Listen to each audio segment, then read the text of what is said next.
சிறகடி காசை அடுத்த வர எபிசோடில் பார்த்தீங்க அப்படின்னா, மனோஜ் பார்த்தீங்கன்னா, ரோகிணி வந்து அவங்கள்ட்ட இந்த வாங்கின 50,000 பத்தி விஜயா கிட்ட உளறிருவாங்க. விஜயா வந்து இந்த மாரி என்னோட யோகா கிளாஸ பத்தி இன்டர்வியூ குடுக்கணும். அதனால எனக்கு 10,000 வேணும்னு சொல்லிட்டு மனோஜ் கிட்ட கேட்டிருப்பாங்க. அதனால மனோஜ் வந்து ரோகிணி கிட்ட காசு குடுத்துட்டேன். இப்போதைக்கு என்ட்ட காசு இல்லன்னு சொல்லிட்டு அந்த விஷயம் உளறிருவாங்க. உடனே பார்த்தீங்கன்னா, விஜயா வந்து ரோகிணிய கூப்பிட்டு திட்டுவாங்க. அந்த வித்யாக்கு எதுக்கு 50,000 50,000ன்னு மொய் வைக்கணுமா? அப்படின்னு கேட்கிறப்ப, இல்ல எனக்கு நெறைய விஷயத்துல வந்து அவ பணம் குடுத்து ஹெல்ப் பண்ணியிருக்கா. ரொம்ப முக்கியமான ஃப்ரெண்டு அதனால தான் அப்படின்னு சொல்லிட்டு ரோகிணி சொல்றாங்க. இருந்தாலும் மொய்யெல்லாம் ரூ. 101 தான் வைப்பாங்க. இவ்வளவா வைப்பாங்க அப்படின்னு சொல்லிட்டு பார்த்தீங்கன்னா, விஜய் வந்து ரோகிணி திட்டி அனுப்பிச்சுருவாங்க. இதனால ரோகிணி மனோஜ புடிச்சு திட்டுவாங்க.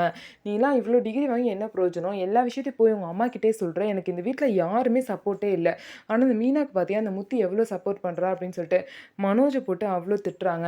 அதுக்கப்புறம் இன்னொரு சைடு பார்த்தீங்கன்னா, ஸ்ருதி வந்து புதுசா ஆரம்பிக்கிற ஹோட்டலுக்கு வந்து பார்த்தீங்க அப்படின்னா, ஒரு செஃப்ப வந்து இன்டர்வியூ பண்ணி வர வச்சிருக்காங்க. அந்த செஃப் பார்த்தீங்க அப்டின்னா, "நீங்க வந்து ஒரு நாள் சமைச்சு குடுங்க. எங்க வீட்ல உள்ளவங்கலாம் சாப்ட்டு ஓகே சொல்ட்டா, உங்களே கன்ஃபார்ம் பண்ணிடுறேன்னு" சொல்லிட்டு ஸ்ருதி சொல்லியிருப்பாங்க.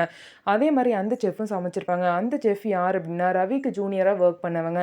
அதனால ரவி எப்படி சமைப்பாங்களோ, அதே மாரி சமைச்சிருக்காங்க அப்டின்னு சொல்லிட்டு எல்லாருமே பார்த்தீங்க அப்டின்னா, வீட்ல சாப்ட்டுட்டு பாராட்டுறாங்க. ஸோ இதுக்கப்புறம் என்ன நடக்க போது? அந்த செஃப்ப ரவி வந்து ஏத்துக்குவாரா அப்டின்னு சொல்லிட்டு வெயிட் பண்ணி பார்க்கலாம். நம்ம வீடியோ உங்களுக்கு பிடிச்சிருந்தா, நம்ம வீடியோவ லைக் பண்ணிக்கோங்க. மறக்காம நம்மளோட சேனல சப்ஸ்கிரைப் பண்ணிட்டு பாருங்க.